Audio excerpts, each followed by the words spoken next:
शांति कुमारी, पूर्वी सिंहभूम का ये NRHM GNM संघ का अध्यक्ष। मैं लड़ाई लड़ रही हूँ, आखिरी सांस तक मैं लड़ते रहूँगी। जब तक वो मुझे परमानेंट नहीं करेंगे तब तक हम लड़ेंगे और उनसे लेके रहेंगे। ये मेरा हक का चीज़ है, हक का चीज़ हम लेके ही रहेंगे हर हाल में। क्यों ना हमको मरना भी पड़े तो शहीद हो जाएंगे। जब हम कोरोना काल में शहीद होकर इस झारखंड को बचाया, मेरे स्वास्थ्य कर्मचारी को शहीद को मैं फालतू जाने नहीं दूंगी और मैं अपना ये हक लेके ही रहूँगी। मेरा नाम रूपा कुमारी है, ANM है। और जो हम लोग अभी सब हड़ताल में 16 तारीख से बैठे हुए हैं और उसके बाद अब तो आमरण अनशन भी 24 तारीख से लोग सब कोई करके रखे हुए हैं। तो ऐसे में सरकार हमारी कोई बात सुन नहीं रही है और हमारी स्थिति बदतर होती जा रही है। साथ में स्वास्थ्य विभाग की भी स्थिति तो कम चलाऊ ही है अभी। तो ऐसे में सरकार को थोड़ा हम लोग के विषय में सोचना चाहिए था, पर संवेदनहीन हो गई है सरकार हमारी। जल्दी सुनना चाहिए। जो हमारी परिस्थिति को देख नहीं रही है और हम लोग भी बहुत परेशान ही है। तो ऐसे में उम्मीद करते हैं कि सरकार हमारी बात सुने, जल्द से जल्द सुने, ताकि सभी अपने अपने काम पर लौट सकें। कुमारी ANM के पद पर हूँ। मेरा 15 साल हो गया है। बहुत उम्मीद के साथ बोल रही हूँ कि अब हम लोग का परमानेंट हो जाए, सरकार ज़्यादा अब हम लोग को परेशान ना करे। नमस्कार फ्रेंड्स, झारखंड सरकार की स्वास्थ्य सुविधाओं पे तो आपने बड़े गौर से ध्यान दिया होगा कि हमारे स्वास्थ्य मंत्री और हमारे मुख्यमंत्री दूर दूर तक जाकर बताते हैं कि झारखंड में स्वास्थ्य की सुविधाओं में बहुत तरक्की हुई है, बहुत बेहतरी हुई है और वहाँ पर कर्मचारी फ्रेंडली नियम और कानून बनाए जाते हैं। लेकिन आज आपके सामने एक ऐसा अनूठा उदाहरण पेश हो गया है कि जिससे कि आपके पैर के नीचे से ज़मीन और सर के ऊपर से आसमान खिसक जाएगा। क्यों? क्योंकि ये हड़ताल जो कि स्वास्थ्य कर्मियों को नियमित करने की हड़ताल है, जो जायज़ मांग है, और इसमें 12 साल 14 साल 15 साल तक लगातार वो कर्मी काम करते रहे हैं। और इस आशा पर, मुख्यमंत्री के इस वादे पर कि जैसे मेरी सरकार बनती है मैं आपको नियमित कर दूंगा। उड़ीसा में भी हुआ, बंगाल में भी हुआ, झारखंड में होने की बारी है। झारखंड में भी कुछ नियम कानून के तहत पहले हो चुका है एक बार। तो ये 16 जनवरी से जो हड़ताल लगातार चल रही है, उसमें हमारी कुछ बहनें 24 या 26 जनवरी से भूख हड़ताल पे हैं, मतलब आमरण अनशन, जिसका मतलब कि गांधी जी का आंदोलन आपने सुना होगा कि जब वो देश की आज़ादी के लिए भूख हड़ताल पे बैठ जाते थे और अंग्रेज़ों को झुकना पड़ता था। लेकिन ये सरकार, हमें ऐसा लगता है कि इस विषय में खासकर अंग्रेज़ों से भी कड़ी नियम और कानून को अपनाए हुए हैं। वो अंग्रेज़ के शासन को याद करवाते हैं। हमारी उन तीनों बहनों की स्थिति बहुत ख़राब है और हो सकता है कि शायद हम उनकी जीवन को बचा पाएँ या नहीं पाएँ। लेकिन आज एक अखबार में खबर छपी है कि हमारे गुरुजी की तबीयत खराब है और मुख्यमंत्री जी उनको मेदांता में इलाज करवा रहे हैं। मैं अपने सभी कर्मियों से और मैं अपने आप के तरफ से भी मैं भगवान से प्रार्थना करता हूं कि हमारी गुरुजी की तबीयत ठीक हो और वो जल्दी स्वस्थ होकर घर लौटें। लेकिन उसी तरह हमारी उन तीनों बहनों की भी ज़िंदगी है जो कि अपनी ज़िंदगी और मौत की लड़ाई लड़ रही हैं। वो अपने जो भूख हड़ताल और आमरण अनशन पे हैं। मुख्यमंत्री जी, एक बात माननी है जो कि उड़ीसा सरकार और बिहार सरकार ने कर लिया है, झारखंड ने भी किया है। इनके हक की लड़ाई है, इनके हक को देने की बात है, जिसमें आप अगर कोताही कर रहे हैं तो आपकी योजना, आपकी सरकार, आपका द्वार सब धरा का धरा रह जाएगा और फिर आपकी सरकार शायद दूसरी बार न आए। इसलिए भी ध्यान रखने की बात है, आज जितने पेशेंट्स हॉस्पिटल में आते हैं वो इनसे सहानुभूति रखते हैं कि रियली आपकी मांग जायज़ है, मैं थोड़ा तकलीफ उठा लूँगा, लेकिन आप अपनी हक की लड़ाई लड़ते रहिए। देखिए यह लड़ाई इस मोड में चला गया है। और आज उसी में हमारे बीच C2 के महासचिव, जनरल सेक्रेटरी, बहुत सौभाग्यशाली हैं हम लोग कि हमारे बीच, हमारे मजदूरों के बीच, मजदूरों की हक की लड़ाई के जानने जाने वाली C2, जो हर पल, चाहे वो कन्याकुमारी से लेकर कश्मीर तक, इधर ईस्ट से लेकर नॉर्थ तक, हर कदम पे कदम मिलाकर काम करती है। तो मैं उन्हीं से जानना चाहता हूं कि ये जो मजदूरों की लड़ाई है, आप उसको लेकर के जो लड़ते रहे हैं, आज हमारी इन बहनों का और भाइयों का जो अनियमित को नियमित करने की बात है, एक छोटी सी बात है, बहुत बड़ी बात नहीं है। ये अपने हक और जीवन की लड़ाई में है। क्या कहेंगे इस विषय में आप, और क्या करना चाहिए इनको, उसके बारे में बताइए। सबसे पहले तो ये है कि मजदूर चाहे किसी भी वर्ग में काम कर रहे हो, चाहे कैजुअल हो, असंगठित हो, आउटसोर्स हो, CI2 का ये डिमांड है कि पेरिनियल जॉब नेचर जो 12 काम है, समान काम के लिए समान वेतन होना चाहिए और तमाम लोगों के सामाजिक सुरक्षा और कानूनी सुरक्षा मिलना चाहिए। इसी नीति के तहत हम उस नीति का विरोध करते हैं जो केंद्र सरकार से चलाया हुआ है और राज्य सरकार भी यहाँ फॉलो कर रहा है। आज तमाम जगह में अनुबंधित और आउटसोर्स कर्मचारी, चाहे रेल, बैंक, इंश्योरेंस में जो केंद्र सरकार चलाया हुआ है, उसी का सीख लेते हुए आज राज्य सरकार का भी मन बढ़ गया। वो स्वास्थ्य जैसे जरूरी विभाग में भी अनुबंधित कर्मचारी या आउटसोर्स से काम लेने का कोशिश कर रहा है। C2 इस नीति का खिलाफ में C2 अपना नीति बनाया है और तमाम जगहों में हम असंगठित मजदूर, अनुबंधित कर्मचारी, इन तमाम लोगों को संगठित करके अपना आंदोलन को आगे बढ़ाते हैं और दूसरे के आंदोलन में सहयोग और समर्थन और एकजुटता देते हैं। आज पूरे राज्य भर में आज एकजुटता दिवस हम मना रहे हैं।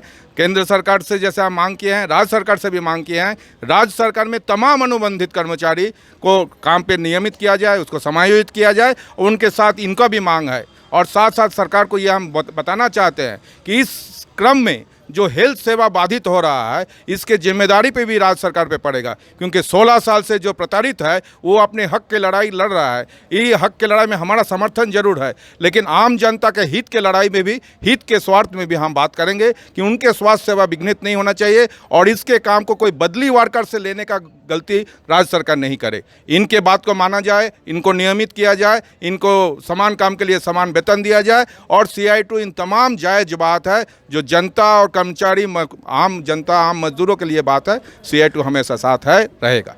आपने क्या CM को और स्वास्थ्य मंत्री को इस विषय में आपके ऑफिस और आपके पार्टी ने क्या उनको कोई अपील किया है या कोई आपने चिट्ठी या कोई लेटर लिखा है इस विषय में?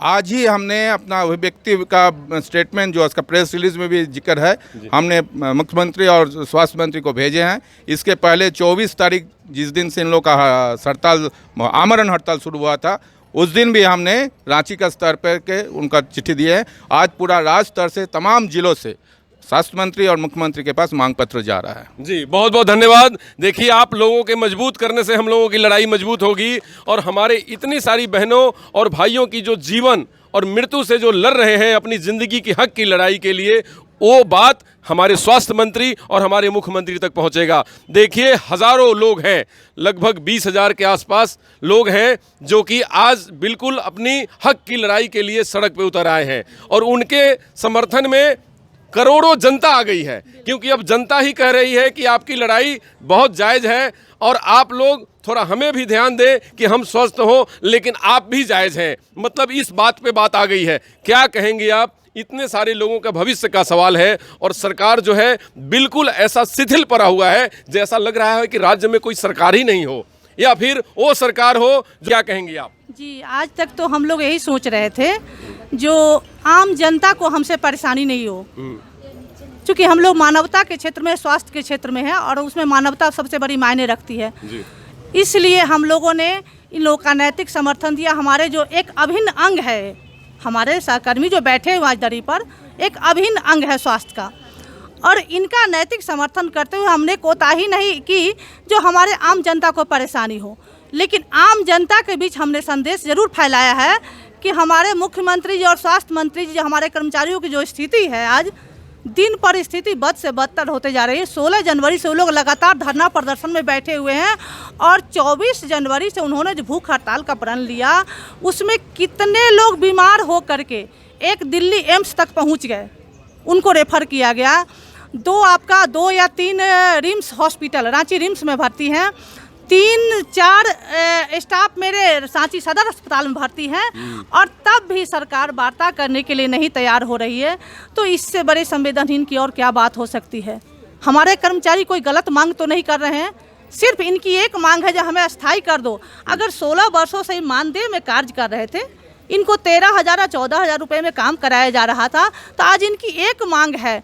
और मुख्यमंत्री जी से मैं यही कहना चाहूँगी कि मुख्यमंत्री जी, आपने वादा किया था कि आप मुझे लाओ, मैं आपको अस्थायी करूंगा। आप मुझे लाओ, मेरी बहनों, मेरे भाइयों, मैं आपको अस्थायी करूंगा। मैं एक शब्द उनको धन्यवाद भी देना चाहूँगी कि आपने OPS का भी वादा किया था, वो आपने लागू कर दिया। लेकिन इनके साथ क्यों इतनी बेईमानी कर रहे हैं? मैं उनसे रिक्वेस्ट करना चाहती हूँ कि स्थिति तो देखें, परिस्थिति देखें, उनसे वार्ता करें। वार्ता तक करने के लिए तैयार नहीं है हमारे स्वास्थ्य मंत्री और मुख्यमंत्री जी, जिसके लिए मुझे खेद है, मुझे बहुत दुख है। और मैं आज हमारे CITU के सभी नेताओं को बुलाई हूँ। मैं भी राष्ट्रीय उपाध्यक्ष के नाते मैं कहना चाहती हूँ कि अगर सरकार को 2-3 दिनों के अंदर अगर वार्ता नहीं करने के लिए तैयार होती है तो अब हम लोग सारे विभाग को बंद कर देंगे और आंदोलन पर जाने के लिए हम सभी मजबूर हो जाएंगे और उसकी सारी जवाबदेही हमारे मुख्यमंत्री जी और स्वास्थ्य मंत्री जी की होगी। हम आम जनता को परेशान नहीं करना चाहते थे, लेकिन मजबूरन हमें अब ये निर्णय लेना पड़ेगा, क्योंकि हमारे साथी अब टूट रहे हैं और उनको मैं टूटने नहीं दूंगी। मैं इन्हीं आश्वासन के साथ मैं आज आई हूँ यहाँ और ये प्रण लेकर के रहूँगी।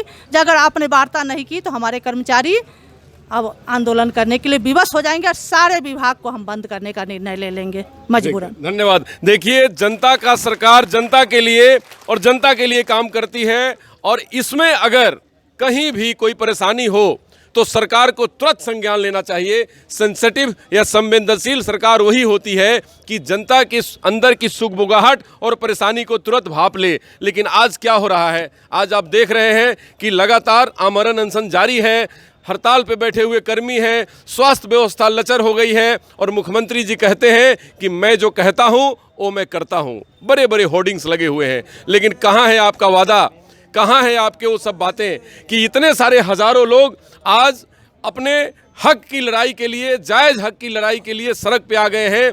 पेशेंट्स परेशान हैं और आपके शहर में इतनी सारी असुविधाएं हो गई हैं कि पूरा झारखंड राज्य की स्वास्थ्य सुविधा एकदम बिल्कुल समझिए कि एकदम धरातल पे पहुंच गया है। ड्यू टू क्योंकि उसमें कोई भी टेक्नीशियन हॉस्पिटल में, कोई भी काम करने वाले कर्मी जिसको पहले एक सेवा दी गई थी, वो लोग अब कार्य पे नहीं हैं, बिल्कुल हड़ताल पर चले गए हैं। अब देखिए नए नए जैसे सीटू और भी बड़े बड़े संगठन श्रमिकों के अब इस हड़ताल में शामिल होते जा रहे हैं। ये हड़ताल बहुत विकराल रूप लेता जा रहा है।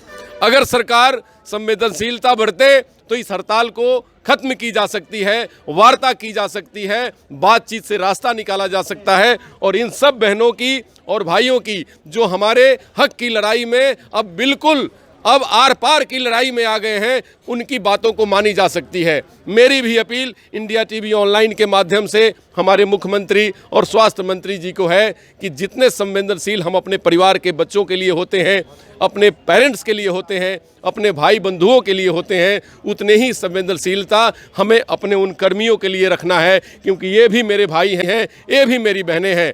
इनको अगर हम संभालेंगे तो स्वास्थ्य सुविधा ठीक होगी। अगर ये बिगड़ गए और इनकी स्वास्थ्य बिगड़ गई और इनकी दिनचर्या और इनका जीवन खराब हो गया तो फिर हमारे स्वास्थ्य व्यवस्था को कोई भी व्यक्ति आकर ठीक नहीं कर सकेगा और राज्य पूरी की पूरी स्वास्थ्य व्यवस्था में बिल्कुल ऐसे भी आखिरी पैदान पे है और पता नहीं किस रसातल में चला जाए। तो ध्यान देने की ज़रूरत है मुख्यमंत्री जी और स्वास्थ्य मंत्री जी। जल्दी संवेदनशील होइए, वार्ता करिए, हड़ताल खत्म करिए। जो हमारे पेशेंट्स हैं, जो इलाजरत लोग हैं, उनको सुविधा मिले और इनको अपनी हक मिले। नमस्कार, डॉक्टर अनुज शर्मा की तरफ से।